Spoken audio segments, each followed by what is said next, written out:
Hey everybody, it's John King, and it is Monday the 25th of March. It is 7 p.m., and this is the first of 5 straight weeks of Monday night live stream webinars you are going to get from me. So I'm looking super forward to giving you as much information as I can as we get the countdown to Dream for All and the launch that is going to be happening very, very soon.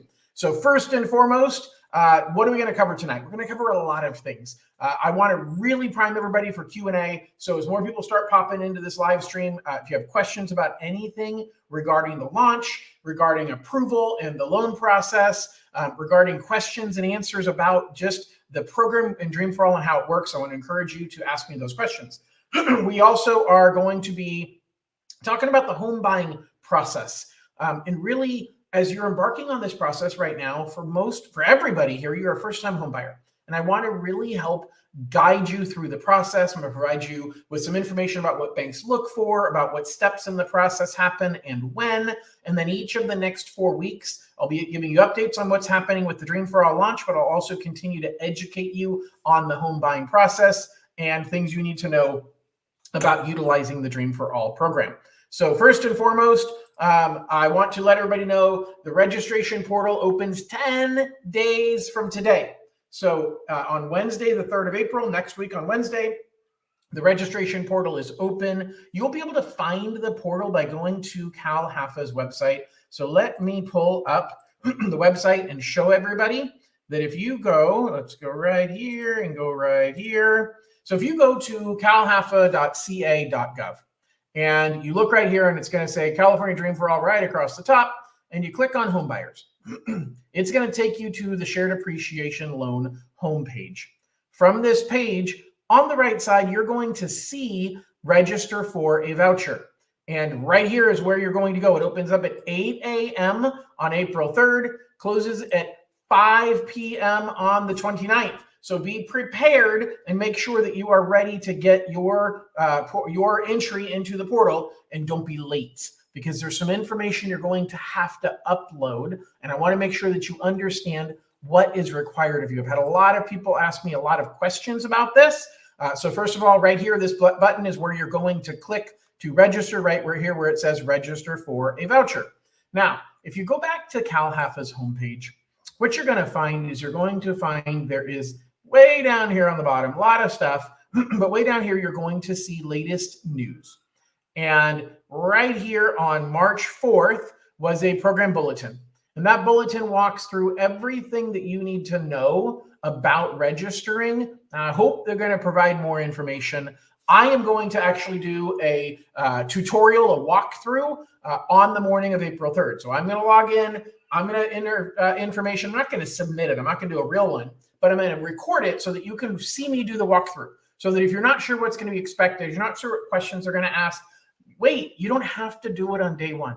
There's nothing forcing you to get your information in on day one, but you want to get it in as early as possible. You want to get ahead of the curve so that you've got your information in there in case they ask for anything else, in case there's questions that have come up that you say, hey, I need to research that and get it right. You don't want to wait until the last minute to get your information put in there. So now let's go here. And you're going to walk through the process. So step one, you're going to get your pre-approval letter. You're going to create your account in the registration portal. You're going to have to upload paperwork. So the paperwork you're going to upload is going to be the pre-approval letter that I gave you. And then you're going to issue your government issued. You're going to upload your ID. So they want to prove who you are. That's going to be your passport or driver's license, state issued ID, military ID, permanent residence card, visa, or employment authorization document. The state is also going to want to prove where you live. I had a long conversation with a client today about this. Guys, they want to make sure you're not playing games with where you live and what region you are applying for. So I want to remind you the regions are critical. I'm going to show you this chart of the regions again. By the way, up at the top right here, you will see just up there, right there, you're going to see a QR code. If you have not already done so, download my book. It is a comprehensive guide of me walking you through all of these steps and understanding what needs to happen. So you can refer to each chapter. You can get the information in there. It is my ebook. It is absolutely free as my gift to you. So please click on that QR code up there and get a copy of my book. Now, why does this matter? Because it matters what region you're buying in. Let's make this bigger. Okay. So it matters what region that you are buying in, not buying in. It matters what region you are living in when you register, because that's the region that you're going to be put into the pool of to be selected. And so you can't lie. Like, don't lie about it. Don't fake it. Don't try and pick a different region. Don't game the system, because if you get caught, you're going to get kicked out, and then you lose your shot altogether. Cal Haffa, you'll see it on this document, made it clear, hey, we're also going to refer people who try and provide falsified information. We're going to refer them to the Department of Justice so for potential prosecution. Whether they're going to do that or not, I don't know, but don't take a chance. But what you notice here is the share of the state's population. And so this column right here. So let's make that column red. Okay, that's the percentage of the money that is going to that region. And so if you are in a position where, hey, John, I'm about to move. If you are moving from an area that has a low percentage of the state's population to an area that's a high percentage of the state's population, make that move before you register. Before you register, because you have the greater chances of getting money, statistically speaking, in these higher cost regions. Now, I had a conversation with a client today who said, John, I kind of think statistically it's going to be the other way around. And they might be right. Okay, they might be right. But what we are looking at, because he said, hey, he's down in Southern California. He had lived in Orange County and moved to the Inland Empire. He was in San Bernardino County. And he said, John, the way I look at it, there's a lot more people in Los Angeles County. 25% of the population is in Los Angeles County. And I'd be better off buying in the Inland Empire because there's fewer people to be chasing the money. And in a way, I see where he's coming from, but I don't agree with the thinking, because what I look at is how much money did they use last year? The Inland Empire used 14% of the total money last year. Los Angeles only used 9% of the total money. So when you look at this, you'd say, well, wait a second, why is that?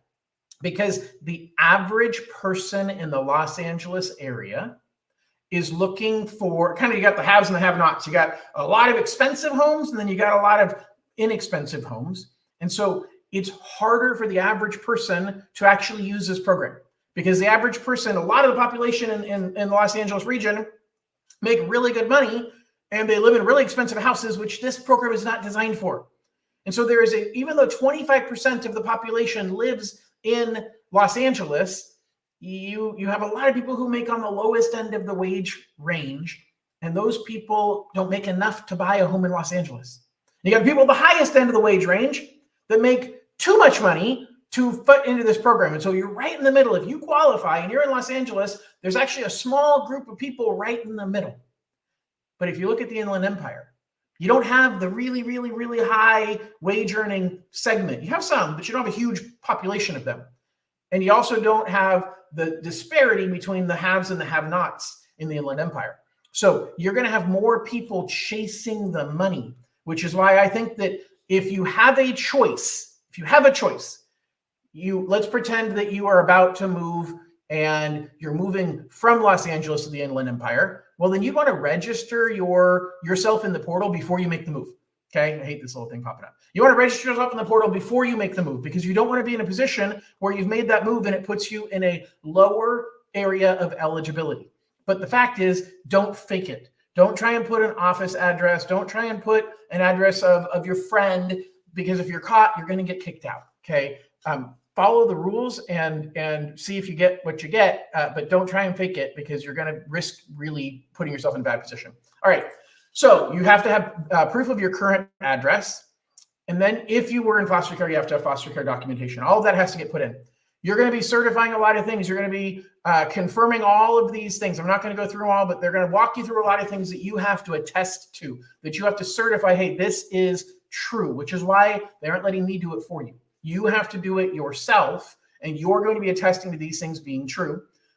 Your voucher application will require the information of both of the parents of the person who's the designated first-generation buyer. Remember, only one person has to be a first-generation buyer. So whoever's designated as a first-generation buyer, they're going to want the contact information for each of that person's parents, including date of death. And then you're going to submit the application into the portal. And then guess what's going to happen? We are going to wait and wait and wait. What are we waiting for? We're waiting for the state to vet 1,700 to 2,000 people that are going to be selected as the winners. And as they go through that process, they're going to double check each winner to make sure they meet all of these criteria. And you might get a notification via email, via the web portal that says, hey, we need additional information from you. Maybe I have an example today. As a matter of fact, I learned something new today that I'm going to explain in just a second about, be careful where you get your information from. But I did get confirmation that CalHAFA is going to allow two people in the same household to submit separate portal requests, provided they are not a married couple that are looking to buy together. So they might want a letter of explanation. So what they said is that the buyer may want to preemptively submit a letter of explanation saying, my sister and I both have submitted separate portal requests, and my sister and I live together right now in our mother's house that she rents, and we are both going to be buying our own home separate from each other if each of us are selected for Dream for All. So I was told today that they are going to be okay with that, and you just have to submit a letter of explanation. Well, if you didn't submit the letter of explanation up front, the audit process is going to catch that, and it might ask you to give further information. You're only going to have a short period of time. They have not said how long, but you can have a short period of time to provide back that further information. So be ready to respond to the portal requests when that third party is validating the information. The second thing to be aware of is that they have to create twice the size of the list. You got one group that is going to be the people who are the winners. Then you have a second group of people that are the waitlisted, the people who will get the voucher if the first group doesn't use it within 90 days. So don't lose despair. Don't get upset. Don't lose despair. Yes, you can lose despair. Don't despair. Okay, don't despair. You may not be the winner, but you might be on the wait list. They'll let you know once they notify everyone. The unknown is, are they going to notify everyone all at once, or are they going to notify you one at a time as you pass the selection process? I don't know. But what I do know is you're going to have 90 days from the day you get your voucher. So you need to make sure that you start shopping right away. One of the things I'll be talking about over the next few weeks is how to pick your realtor. There's some craziness going on in the news right now about real estate agents and the buyers need to pay for their own realtor fee. You don't need to worry too much about that, but you do need to stay informed, and I'm going to help keep you informed. I got a video I did last week about that you should watch, but I won't go too deep into it today, but I'll keep you updated. Quick reminder, if you have questions about anything at all related to mortgages or Dream for All, post them now, because I'll be here for about an hour, and I'll be sharing a lot of good information about Dream for All, about the home buying process. I'll also be answering any of your questions. So if you have questions, feel free to post them. I will get to them as they pop up. All right. So that's the Dream for All registration process. I want to kind of shift gears, and I want to talk about the home buying process. So I'm going to go through kind of a journey of what banks look for and why, what things you need to be worried about. And I'm going to make sure that I really focus on the timeline of when this is all going to happen and how you need to be prepared to make sure things don't go wrong between now and the time you get your voucher, or between the time you get your voucher and the time that you get an offer accepted on a home, or if you're looking to use a different program. If you don't get selected for your voucher, if you want to use a backup plan, you've got to make sure that you follow these steps and that you understand a high level of how the mortgage process is going to work and how your journey is going to go. And I'm going to walk you through that journey today. So as a reminder, if you have questions about this or anything else as we go through this presentation, just type your questions into the comment section of whatever platform you're watching on, and they'll pop up in my portal, and I'll be able to pull them up on the screen.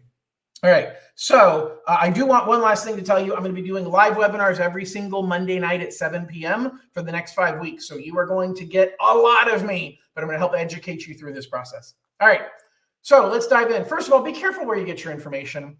I had a client this weekend who had sent me a link of a question that came from CalHAFA, or so the client thought. And if you look at this page, I'll make this a little bit bigger so you can see it better. And let's not do that. Actually, I guess that's fine because you can see the page. So right here, it's fuseqna.com, but it looks like it's CalHAFA's website. And you start Googling things and you start looking for questions and you're looking for answers. I actually asked CalHFA today if this was put together by them. And they said, you know what, John, I don't know. I have no idea. Like, there's so much information out there. We're seeing so much bad information out there that we're not really sure what information came from our marketing department and what information didn't. But if it wasn't to calhfa.gov website, don't trust it. Don't trust it. Here's an example. This is a question that was on that website that said, if a property is completely remodeled, do you still require a home warranty? By the way, all CalHFA loans require a home warranty when you buy the home. You have to have a 1-year home warranty on it. It's a mandate for the loan programs. And the answer on here was, we sure do on every home we finance, even new construction. But lo and behold, we go to the next page here in my slideshow, and here is CalHFA's website. I kind of cut it off here because I was trying to make it bigger. CalHFA's website, on their conventional loan program handbook, it says a mandatory home warranty is required. All first-time homebuyers must obtain a 1-year home warranty protection policy. Exception to that policy is if you're purchasing a new construction home. Well, wait a second. Isn't that what they just said here, is you have to have it even on new construction? But CalHFA's guidelines say it's not required. So be super careful about the information that you're getting, because I don't know where it came from, but don't take it as fact. Don't take anything I'm saying as fact. I am trying not to say anything that I'm not validating with the people at the state. But some things I'm guessing on, and I try and tell you when I'm guessing. Okay, I'm trying to tell you I think, or they're telling me. Just because they told me, if it's not in writing. That, by the way, CalHFA told me a month and a half ago that a brother and a sister living in the same household cannot have 2 registrations.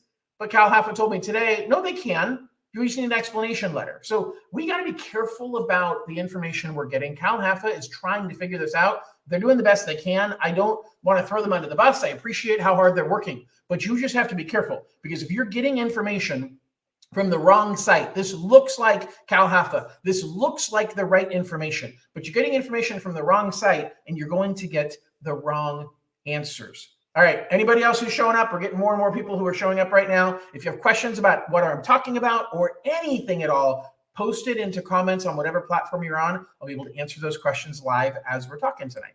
All right, here's something new that I was kind of tinkering with, which is the fact that mortgage insurance is actually going to be required if you're buying a home over $1 million.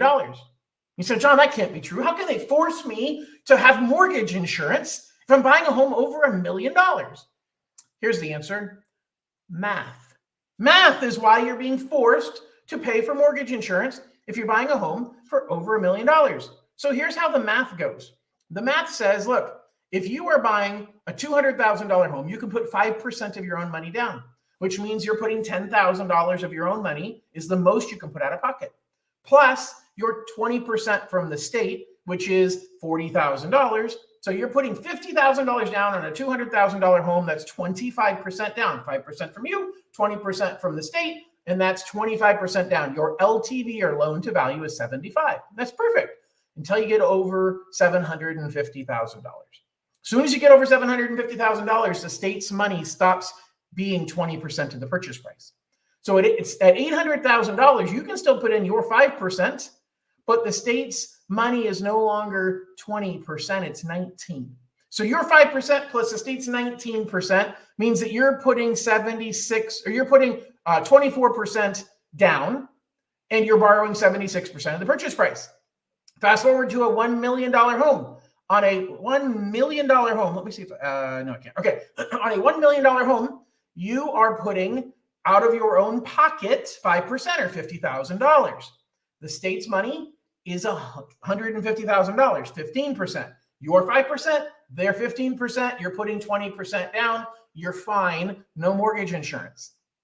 But you get 1 penny over $1 million. One penny over $1 million. Now, your 5% down plus the state's $150,000 no longer equals 20%. That's right, it no longer equals 20%. So now, you're not putting 20% down, you have to have mortgage insurance. Now, mortgage insurance can be paid a couple of ways. You can pay it as a monthly fee, or you can pay it as a one-time upfront fee. But there's already an extra one-time upfront fee that you're paying called a high balance fee when your loan amount's over $766,000, which it will be if you're over $1 million purchase price. So there's a couple of taxes that you're paying here. I got to tell you, less and less do I like this for homes over $1 million. You can do it. You can do it. Absolutely, for sure. You can use this to buy a home for over $1 million. It's not as good of a deal as it was last year. This year, if you buy a $1.2 million home, $60,000 of your own money, $150,000 from the state, you're borrowing $990,000. But you're only putting 17% down. You're paying mortgage insurance. You're paying a high balance fee. Okay, the high balance fee, let's see right now what CalHFA's high balance fee is. It changes every single day, and we can pull it up right here. Sorry, I can't get my mouse to go. There we go. All right, so I go to CalHFA. You can pull up their interest rates every day. You can see exactly what your interest rate would be if you found a home today. Every lender has the same interest rate, all of us, because CalHFA decides the rate. So if you go right here, you got to lie. You got to tell the computer that you're a lender. No big deal. Just say I'm a lender of real estate. No big deal. And then right here, rates and reservations. And then view today's rates. And here's today's interest rates. So CalHFA has today's interest rate at 6.625 for a conventional loan with down payment assistance. This one right here. And your high balance fee is almost 1%. So you're going to pay a high balance fee of almost 1%. So you're getting from the state 15% of the purchase price, and you're going to pay all of the normal fees associated with the doing loan, plus an extra 1% for the high balance fee from the state. Now, add to that the fact that you have to pay for mortgage insurance if you're over $1 million. It makes it less attractive. Again, I'm not saying don't do it, but it definitely makes it less attractive compared to if you had your own money. If you have the ability to put down your own money, and some of you are saying, John, what are you talking about? We can't do loans that high in the area. The highest loan is $766,000. That depends on what region of the state you are in, what county you are in. All right. Now, let's talk about kind of the home buying process. Let's talk about what are the three things that banks look for, because there's three keys that you have to meet in order to get your pre-approval letter. If you've already gotten your pre-approval letter, great. If you haven't, I'm interviewing for the process. Right up here in the top corner above me is a QR code. You can download my ebook. Once you download the ebook, you have the option of scheduling an appointment with me or starting the loan process. So I'd love the opportunity to help you. And the ebook is absolutely free. So feel free to download the ebook. So what do we look for? Cash. Now you might say, John, what does cash matter? Because the Dream for All program is covering all of my down payment and all of my closing costs. Well, first of all, depending upon the circumstances, you're going to be coming in with some of your own money, whether you're coming in with your own 5% down, or whether you're coming in with the closing costs or both. You're coming in with at least your earnest money or the upfront deposit that you are paying. And your earnest money has to be sourced. You cannot, we're going to look at your bank statements. Don't deposit cash. Depositing cash is a bad thing. Even though I said cash, I'm not talking about green pieces of paper with pictures of presidents, okay? I'm talking about the money in the bank needs to be traceable. If you deposited money that we cannot trace, I cannot use that money. And it's a double whammy if you say, oh, I'm sorry, I deposited it. I'll take it back out. Let me give you an example. If you have $100,000 in the bank and you only needed $50,000 to buy a home. Bad example. Okay, so you have $60,000 in the bank and you needed $40,000 to buy the home. Okay, and we look at that and we say, hey, there's a large deposit here of $20,000. And so, we can't count that money because that deposit was cash. So you have 60, you need 40, and 20 of the 60 is cash that was deposited. And I would say, I can't count that 20 grand, but the good news is that you still have $40,000 left over. And you the next day say, oh, you know what, John, because you said I can't use that money, I went ahead and took it out of my bank account because I'm not going to be able to count that money anyway. So now your balance has dropped from 60 to 40. But guess what? I still have to subtract the $20,000 because it's called commingled money. That money was in there as part of the entire 60. We can't just assume the 20 you pulled out was the 20 that was the untraceable cash. So now I treat your balance as 40 grand and I still have to subtract 20. It's a double whammy. Don't try and fix it yourself. If there is a challenge with deposits, talk to me. Talk to your lender. Hopefully I'm your lender. If I'm not, talk to me anyway. Okay. If there's a challenge with your cash and your deposits, you need to figure it out now. Now, here's the difference with the Dream for All program. The difference is, first of all, a lot of you don't need any cash except for your earnest money. But secondly, we're actually not proving all of this until you get into contract, which is after you get your voucher accepted, after you find a home, and then we're having to give the 2 months of bank statements. So if you have money that you have somewhere that you don't want to have to document properly, then put it in the bank now. Because if it goes in the bank now, I'm going to have the April bank statement and the May bank statement. Like, put it in the bank today, because I have the April bank statement and the May bank statement. And by the time we hit June, that money, I don't know where it came from, because I'm only looking at the statement that went from April 1st to April 30th and May 1st to May 31st. And when you give me that statement in June, I never knew you deposited the money in March. But if you wait until April to deposit the money, it won't be seasoned until July, because I have to see the May and the June bank statements. And so if you have a challenge, now is the time to fix it when it comes to your money, like literally this week. Now you can get a gift. Don't sweat it. Gifts are allowed. If you don't have the money in your bank, or you don't have the money you can trace, but you have a family member who has the money, they can give you a gift. It's no big deal.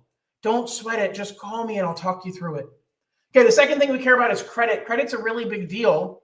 Now, to get your pre-approval today, we got to look at your credit today. But that's not the final credit score. Credit's only good for 90 days. So we're going to be in a position, technically 120, but that's 120 days to when you actually fund the loan. And so there's a very good chance that a new credit report is going to need to be pulled. And so you might be in a position where you think everything is fine because you have your 684 FICO score, until it gets re-pulled in July and you're at a 676 and you don't meet the criteria. Now you're scrambling because you're in contract and you don't have the credit score required for the program. So pay attention to your credit. Make sure you're paying everything on time. Make sure that you keep your balances low compared to your credit limit. That is the single biggest thing you can do to improve your credit, is to keep your balances low compared to your credit limit. And make sure that if you need to make a purchase, that you talk to me first if you're making a large purchase. Okay, credit is critical because credit also has to do with your debts to income ratio. And that's the last piece, which is your income. Okay, if something changes about your income between now and when you get your offer accepted and when you get your voucher, you could be in trouble. You could be up against a situation where you don't qualify anymore because your income went too high or it went too low. I had a client I talked to recently who had a lot of overtime in 2023. And he talked to me about it. He said, John, I should be well qualified. My 2023 taxes show, X amount of dollars in income. I made $130,000. And when I talked about it, I said, well, how much of that 130 was like, what's your hourly wage? And it added up to like $80,000. I'm like, well, wait a second. You're making $40 an hour, $80,000 a year. And you're telling me that your W-2 for that job was 130. And the client said, yeah, because I had $50,000 of overtime last year. And I said, well, that's great. But I took a look at his pay stub now, and he's only got a few $100s of overtime so far this year. He said, well, I slowed down. I stopped working overtime. We're in trouble. The rules for income say if your income is variable, I have to average it over last year and year to date. This is for conventional loans, which is what we're doing on Dream for All. So if your income is variable, I have to average it over last year and year to date. And so if you're in a position where you have variable income, don't slow down your income.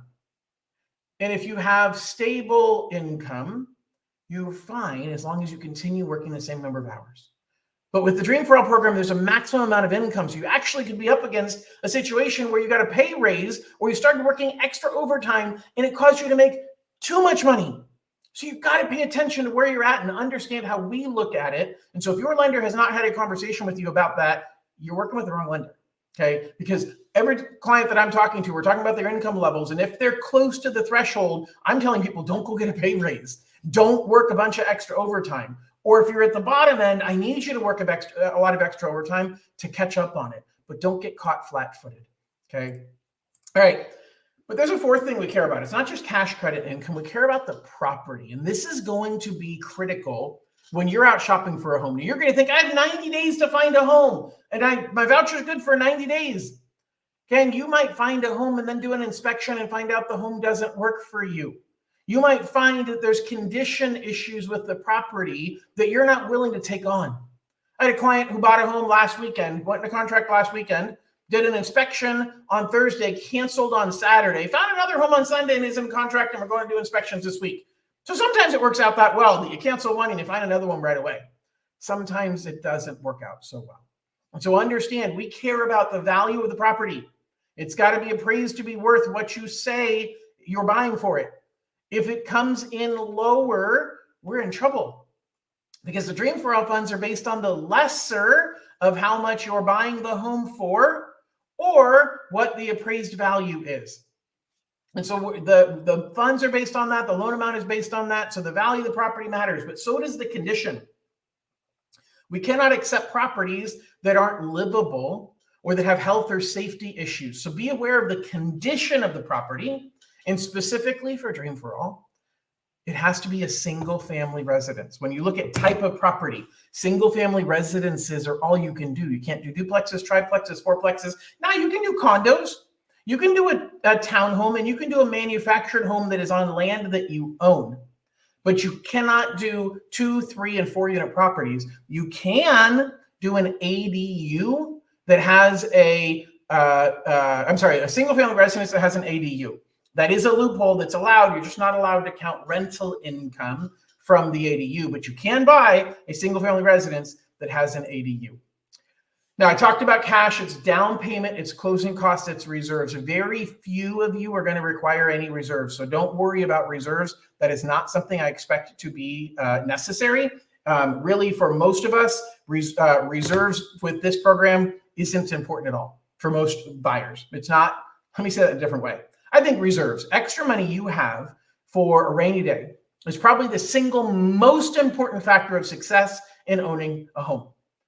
But that's because of the time that it takes to rebuild your reserve account after you paid for your down payment and closing costs. A lot of people say, well, John, I don't want to buy a home because I'm going to use up all my reserves. And you said the single most important factor in buying a home, success in buying a home, is having reserves for a rainy day, for when something happens to the roof, when something happens to some repairs. Well, the problem is that the other challenge is, if you don't own a home, your reserves don't matter, because you never built wealth through home ownership. So don't not buy because you don't have reserves. But once you buy, getting reserves is critical to rebuild. But for most of you, it's down payment and closing costs that you have to think about for the cash.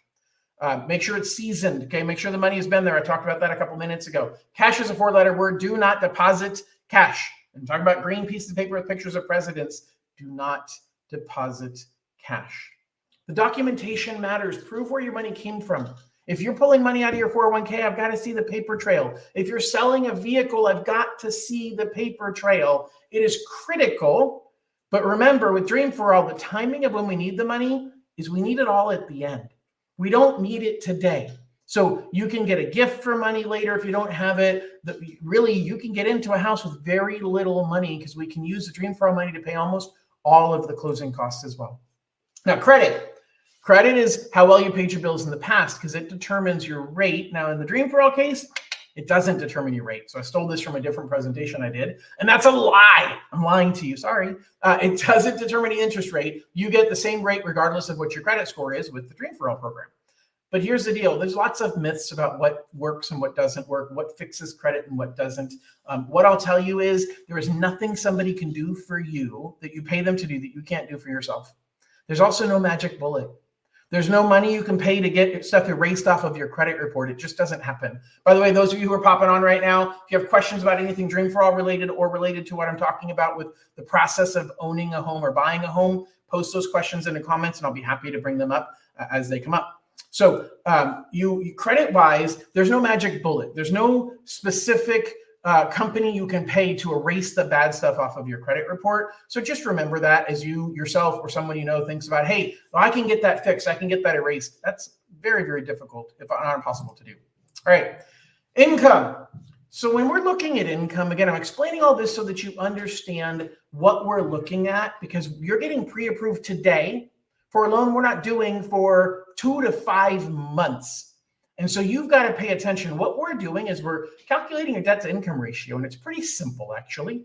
We just take your total gross income monthly, and we can and times 50% if your score is over 700, times 45% if your score is under 700, between 680 and 700, or 660 and 700 if you're low income. And that's the total amount of money you can spend on anything.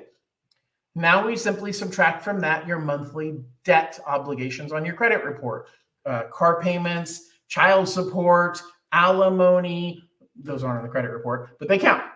And we subtract from that your student loan payments. By the way, if you're on an income-based repayment plan and your repayment is zero, I get to count the zero for the Dream for All program. So that's really, really good news. So everything that you pay per month, and so if you make $10,000 a month in income or $120,000 a year, then your credit score is over 700. That means that you can spend $5,000 a month on a house payment. So one of the ways you can help increase the amount of money you can spend on a home is to pay down some debt. But my encouragement is don't actually pay down the debt without talking to me first, because maybe that money is better used for some of the closing costs. Maybe that money is better used to pay down a credit card to keep your credit score high enough, because sometimes paying off debts can lower your credit score. So don't just start paying off debts willy-nilly thinking it's going to help. Talk to us. But as far as income goes, we take a 2-year look backwards so that we can predict 3 years forward. Now, it sounds kind of strange. Like, John, what are you talking about? Like, I just look at my tax return. That's what I made. No, we're actually trying to predict the future based on looking into the future and using the past as a guide. And I can't really explain it better than that, other than to say, if your job changes, and I've had so many people recently who've had different situations. One guy today got a pay raise. He actually didn't get a pay raise. He got a job offer to get the job that he actually dreamed of getting when he moved to California. And he applied for a job at this particular organization, and they didn't call him back. And so he got a job at a different organization. He got a call this morning saying he's going to get the dream job. But it means he's going to make too much money to qualify for Dream for All in the county that he wanted. So there's a lot of things that are going to come into play, and he already has his pre-approval letter. So now what?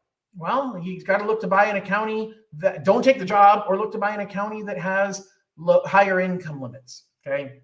But the funny thing is that the income calculation is challenging, but predicting that is pretty straightforward when you're a W-2 employee, especially when your income is stable and not variable.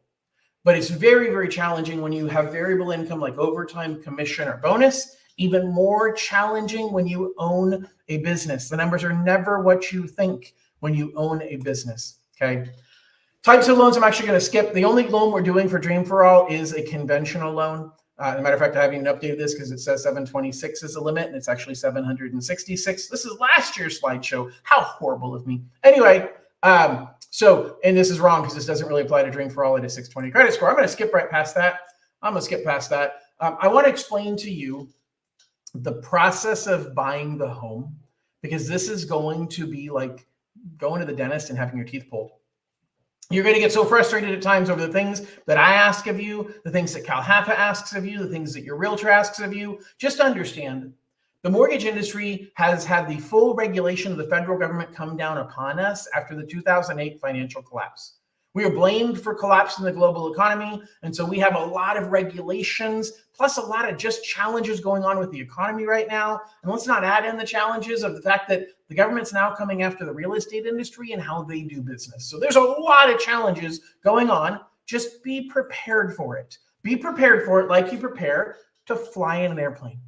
Because I know y'all have flown in an airplane before, right? And when you go on an airplane, you run into turbulence. It happens. But it is not the sign of a bad pilot. The pilot's job is to get you from point A to point B safely. On time is a bonus. Okay? Getting you good food and hot coffee is even a bigger bonus. The pilot cannot avoid turbulence. Now they're going to try. The pilot's going to radio over to the air traffic controller and to other pilots who have just flown through the area saying, hey, should I go higher or lower or a little left or a little right to avoid the turbulence? But at a certain point, if they go too far out of the way, they're either going to be super late getting you to your destination, or they're going to run out of gas. And running out of gas when you're in the air, it's frowned upon in the pilot industry, okay? So you want to make sure you understand the role of your pilot sometimes means flying straight through the turbulence. That's my role. I'm your pilot through this process, and I'm going to fly you straight through the turbulence, but I'm going to get you to your destination. I am your guide, whether it is with Dream for All or through a different program, whether it's this year or next year. I am piloting the plane. I am guiding you to your destination. I'm going to help you accomplish your goal of home ownership if you will let me.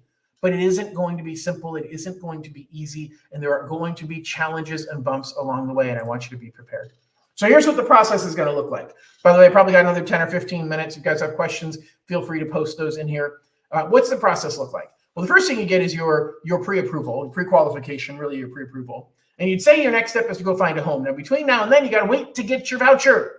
Once you have your voucher, you're going to have a 90-day window to take care of steps 2 through 6.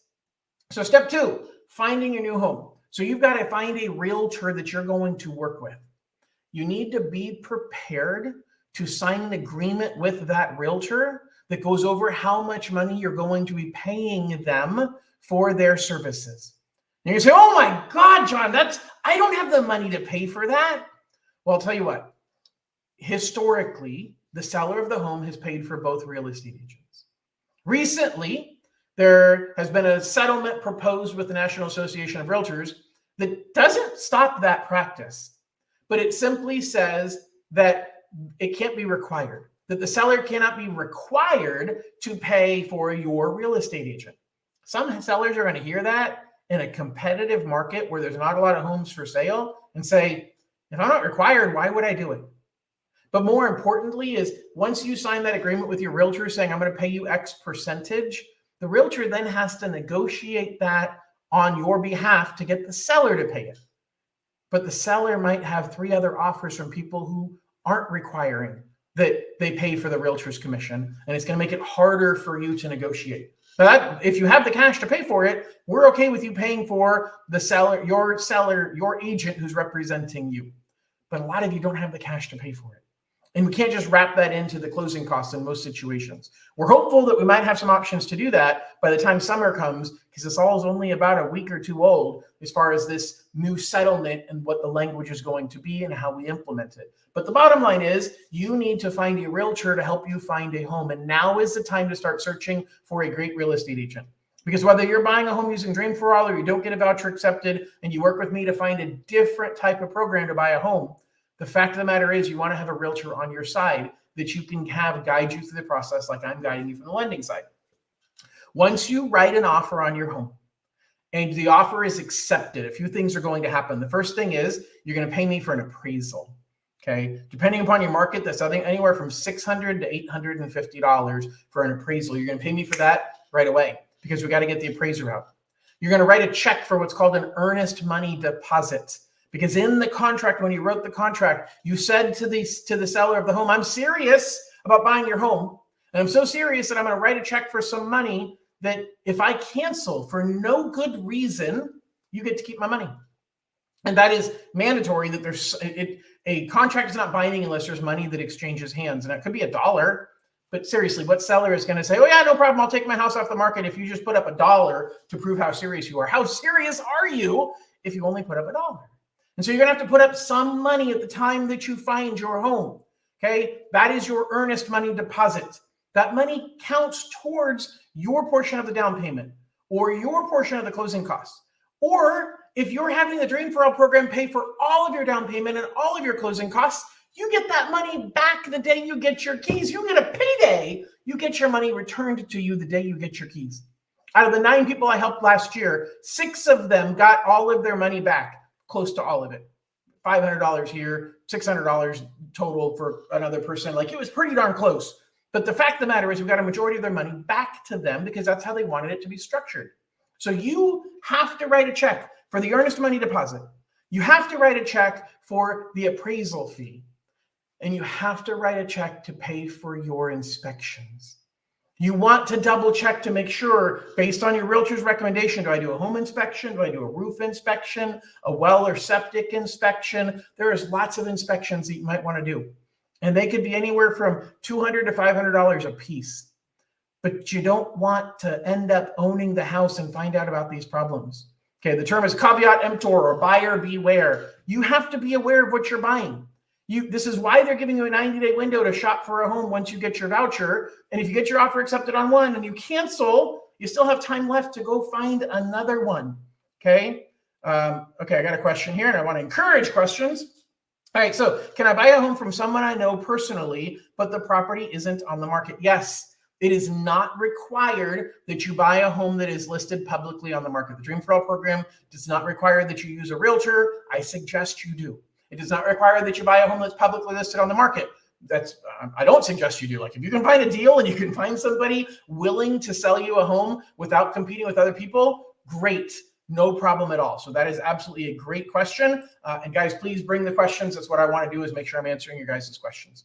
So you have to write a check for the earnest money, for the inspections, and for the appraisal fee. Now, you have something called contingencies that you're going to write into your offer. Now, I'm a little nervous.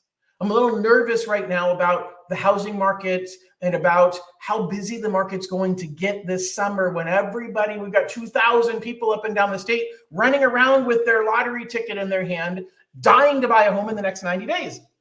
And so those people are going to be more willing to do whatever it takes to get an offer accepted. Some of you, will be more willing to do whatever it takes to get your offer accepted. Be careful with that thinking. But understand, you have 3 contingencies that are included in your offer. And it's critical to understand that these things matter on how you get your offer accepted. Your first contingency is your inspection contingency. That says, hey, Mr. Seller, I can do inspections on this home. And if I find something wrong that you won't fix for me, then I don't have to buy your home and I can have my earnest money deposit back. Okay. You have a time frame for that. That's negotiated. The shorter amount of the time frame, the happier the seller is, because the quicker you don't get the right to cancel. Now, by the way, as a buyer, you can never be forced. By the way, I'm not an attorney, not providing legal advice. Before I finish providing what sounds like legal advice, this is not legal advice and I am not an attorney. But if I were an attorney, this might be what I would say, which is, as a buyer, you cannot be forced in California to complete the purchase. But you will lose your earnest money deposit if you don't have a contingency that you used to waive or to get out of the purchase contract. Okay.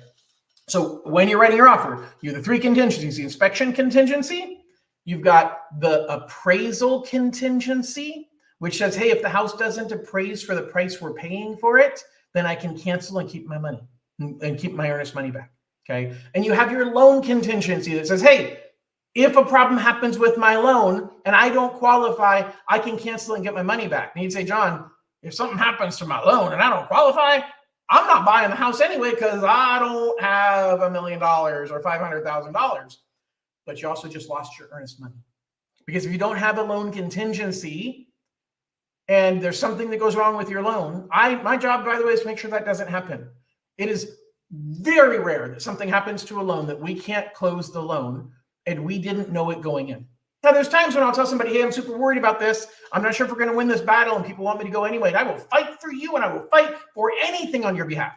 But I'll tell you the truth when I'm worried. Okay. But if you cancel outside of any of those 3 contingencies, you you lose your earnest money deposit. So be aware of that fact. Okay. Also, timelines matter. And timelines are going to be something we need to be concerned about as far as how quickly can we complete the transaction. Once you get your voucher, we're going to get your loan into the underwriting department. We're going to get it fully underwritten so that you can write a shorter escrow, so that it's already been completed. Underwriting's reviewed it. Everything's been signed off. But guess what? We have to wait for the state. We have to wait for CalHFA. And so CalHFA last year got super backed up. This year, hopefully, because we're going to have 90 days, we don't have everybody in an 11-day time frame trying to get their loan done at the exact same time. But I think we're going to end up with a lot of people at the beginning jumping in right away. We're going to have a lot of people right at the end of 90 days jumping in right away. So just be aware, I'm doing everything possible to shorten the time frames to get your loan through the underwriting department and approved so that we can get you as quick of a close of escrow as we possibly can. So that process, here's what that process looks like. Once you're in contract, we're going to send the file to our processing team. They're the liaison, step 3. They're the liaison to the underwriter. The underwriter is a spooky person that's like the guy at Oz behind the curtain that you're never going to talk to. It's kind of true. Okay. They're not like creepy. They're real people, but they are behind the curtain and you're not going to talk to them. You talk to me, you talk to my team, you talk to the processor. But they're going to re-verify everything we verified now. So if you're looking at your overtime year to date right now and you say, oh yeah, it's on track, then you stop working overtime, we're going to check again in June when you're writing your offer. You get your offer accepted and the processing team's going to call me and say, John, we've got a problem. And that's where we're going to have an issue. That's why we have a loan contingency. But the truth is we should catch that before you're in contract, because those who get a voucher, we're going to get you straight into underwriting so that we don't have those issues.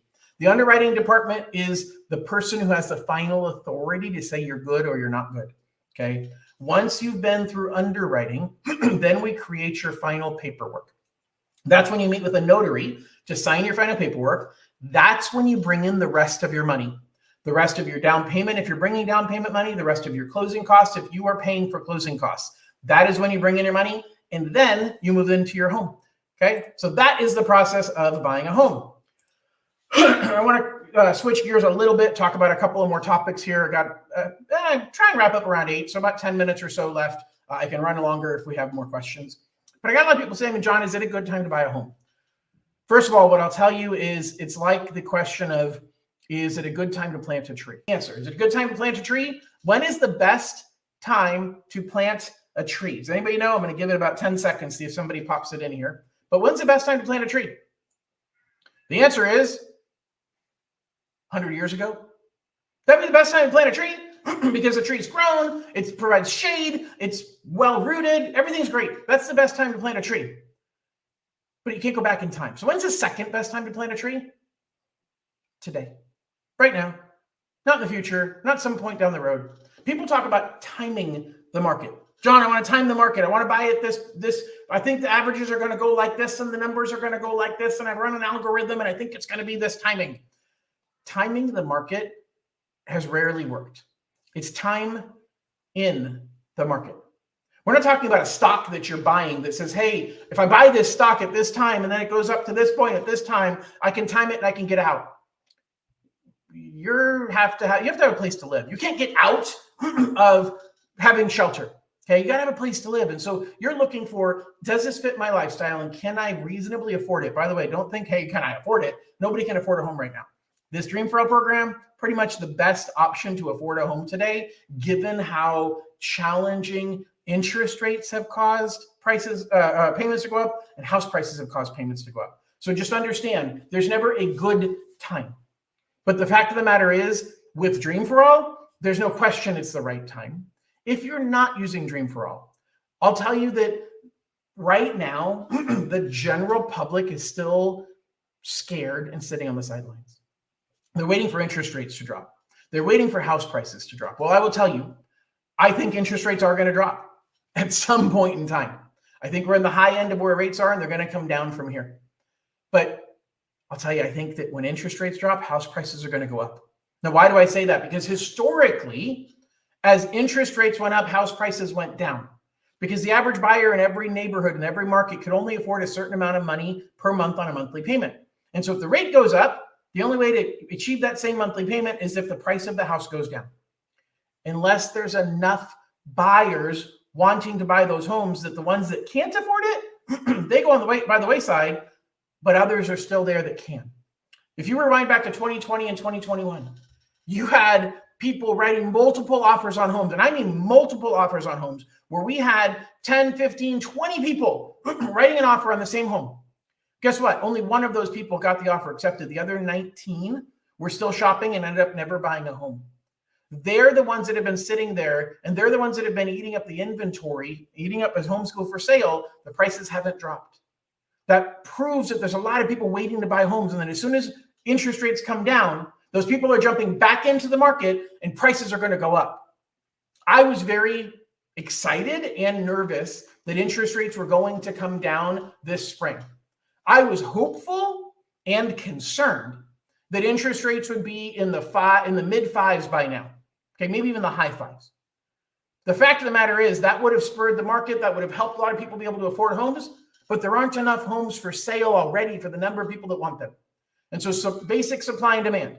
If we cannot create more supply and yet we add more demand, it just makes the price of the homes that are there go up. 2 weeks ago, the president announced a program at his State of the Union, and he talked about giving incentives to people to buy homes. All that's really doing is creating more demand, getting more people to want to buy homes. But if there aren't more homes for sale, you just drove prices up and you didn't help anybody. Because all you're doing is saying, hey, if there's 5 homes for sale in my town and there's 4 of us looking for those homes, then prices are going to go down a little bit because these 5 homes for sale are chasing these 4 buyers. When there's 5 buyers for 5 homes, it's a perfectly balanced market. When there's 10 buyers for 5 homes, now the prices start going up because these 10 buyers are competing. And that's what we're dealing with right now, is we have lots of buyers for few homes. And these programs, including the Dream for All program, are creating more buyers, not creating more homes. And so we're adding more to the demand side without adding more to the supply. And that means that Dream for All is going to drive prices up. The president's plan for giving credits for first-time home buyers. You might say, why do I want to buy right now if I can wait until the president gives me a credit? Why don't I want to get that credit? Because if he does, if the credits really come true, more people are going to want to buy. There aren't going to be more houses for sale. And prices are going to go up, and you're going to pay more in extra price for the home than what you got in the credit from what the president was offering. And I'm not being political. I'm not knocking what the president said. I'm simply telling the truth about basic economics. All right, we've got a question. If I want to put the money to decrease the house cost, is it negotiable to buy the house? For example, I buy the house as is, but I get a discount of $30,000. So that's a great question. I talked earlier about property condition. A conventional loan, which this Fannie Mae backs the Dream for All loans. A conventional loan says that you have to, and let me do this really quick, get rid of that. All right. A conventional loan says the property has to be livable with no health or safety hazards. So when you say condition of the home, if the condition of the home was livable, like, hey, we're living there, there's no broken glass anywhere, there's no doors falling off the hinges, there's no health or safety hazards, but it's old. The carpet hasn't been changed in 30 years, it's ratty and falling apart, hasn't been painted at all, and it's just the countertops are old and dingy. No problem. You can buy it in as-is condition and negotiate a discount. Now, one of the things I'm concerned about your question is most sellers understand the condition, especially if they're using a realtor to help them sell the home, and they price the property already based upon the condition. And I said most. Some sellers think their house is special, and that condition actually makes it more valuable. And those are the silly sellers that don't understand the market. And that's the silly real estate agent who's not educating their seller properly. But the fact of the matter is, yes, you can buy it in as-is condition and negotiate a discount. If they were saying, hey, I'm going to fix all of these things and I'll sell it to you for this price, and you're like, no, I don't need those things fixed. I'll take it at this price. You're fine as long as it's livable. As long as there's no health or safety issues, you're fine. But the definition of livable health and safety issues, that's up to the appraiser. And there's some things that the appraiser might call for that you're like, no, that's no big deal. But it might be a really big deal to us. So that's a very, very good question. And I appreciate that, guys. I'm open for more questions. By the way, if you haven't done so already, get a copy of my ebook. So scan this QR code and get a copy of my ebook emailed to you. So that if you don't, by the way, here's the trick. If you're watching me on your phone, take a screenshot right now, and then you can send that picture to yourself or to a friend and use their phone to take the QR code. So screenshot me right now. Okay, perfect. That's your screenshot. And that's how you're going to get the QR code. All right, so let's keep going and finish out. You are very welcome, by the way. I'm happy to help you and I'm happy to guide you. Thank you for watching. All right, just do me a favor, share this with your friends. Click the share button right now, share it on your social media. That's the best way you guys can show me appreciation. All right, now let's go back to here. So I talked about timing, guys. There isn't a good time or a bad time to buy a home. It's about time in the market. And so I want to wrap up with a couple of concepts. First of all, what are the benefits of owning a home? Well, the financial benefits, wealth building, when you own a home, you're typically between 5 and 10 times more wealthy, the homeowners are, compared to the renters. It's the reason why the state has focused this money on first-generation home buyers, because they're trying to target people whose parents did not build wealth through home ownership, and they're trying to break that cycle. They're trying to help the new generation of homeowners, because it is statistically proven that when your parents own a home, you're more likely to own a home yourself because you have the generational wealth that helps you make it happen. And there's 3 ways you build that wealth. The first way is a tax write-off. You pay less in income taxes because your property taxes and your interest are tax deductible. So at the end of the year, you owe less money to the IRS, or you can change your withholdings and you can pay less money every single pay period to the IRS and take home more money. The second is a forced savings account. Every time you make a mortgage payment, part of that payment pays down your balance. Part of that payment goes towards your pocket because you owe less money on the mortgage, so that when you sell the house, there's more money left over for you. And the third one is appreciation. Now, I know that with the Dream for All program, you're sharing 20% of that appreciation with the state, but 80% of it belongs to you. If you didn't buy a home, you get 100% of nothing. Way better off to get 80% of something than 100% of absolutely nothing. All right. By the way, if you have not done so, I've got a great mortgage calculator that is part of my mobile app. So if you do not have my mobile app, scan this QR code in the middle of the screen. It will take you to my mobile app. You can download it and install it. That app serves multiple purposes. First of all, it's got a great calculator in there that you can run payment figures. Matter of fact, if this works correctly, you'll be able to see a quick video here as I walk through it. And I click the button that says purchase. You click the button that says conventional. You would change the sales price. You change your down payment to being 20% of the purchase price as a down payment. Your taxes and insurance are in here correctly. Your taxes are 1.25%. You just have to adjust the rate to be what Dream for All has as their interest rate. The insurance is actually 0.35%, which should be correct.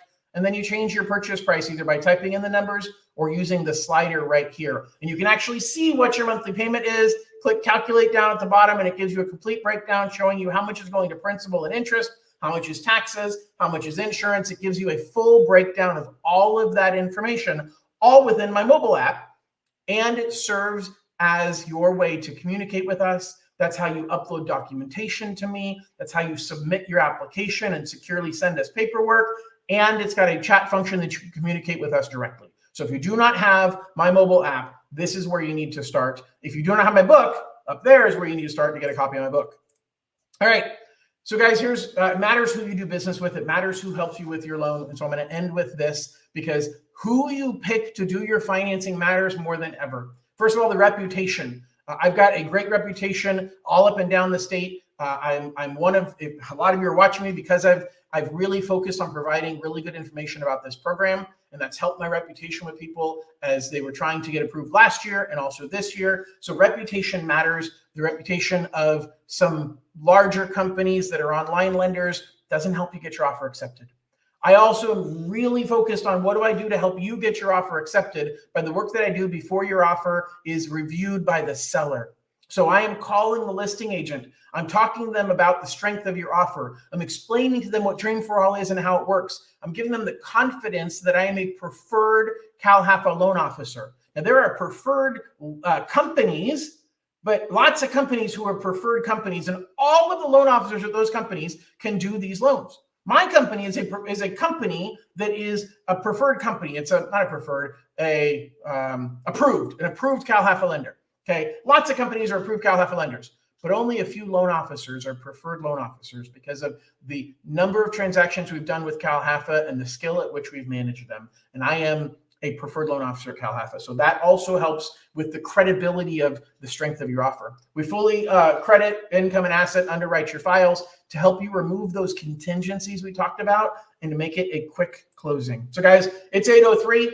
I'm going to wrap up right now. If you have any other questions right now, please feel free to post them. If you're watching this recorded, post your comments, and I'll be getting back to those later. If you have not done so already, scan this QR code right above me and get a free copy of my book. Okay, it's a book about the Dream for All program, everything you need to know, the process, and it's bookmarked so that you can jump directly to the chapter. It's a digital book, makes it super easy for you to get all of the understanding at your fingertips, and you can share it with all of your friends and family. So if you haven't done so already, please download a copy of my book by scanning the QR code above. Guys, I really appreciate you joining me. As a reminder, every single Monday night for the next few weeks, until the program is over, so the next 5 weeks, I am going to be doing a live webinar at 7 p.m. every single Monday night. So bring me your questions, send me your friends and family. Once we get in, I'll be actually doing a live recording of the portal and how to enter information into the portal on Wednesday the 3rd. So please, if you have not bookmarked my YouTube channel, subscribe and share it with everybody you know, and allow me to help guide you and everybody you know to your future wealth in homeownership. Thanks, guys. Have an absolutely wonderful evening, and we'll talk to you soon. Good night.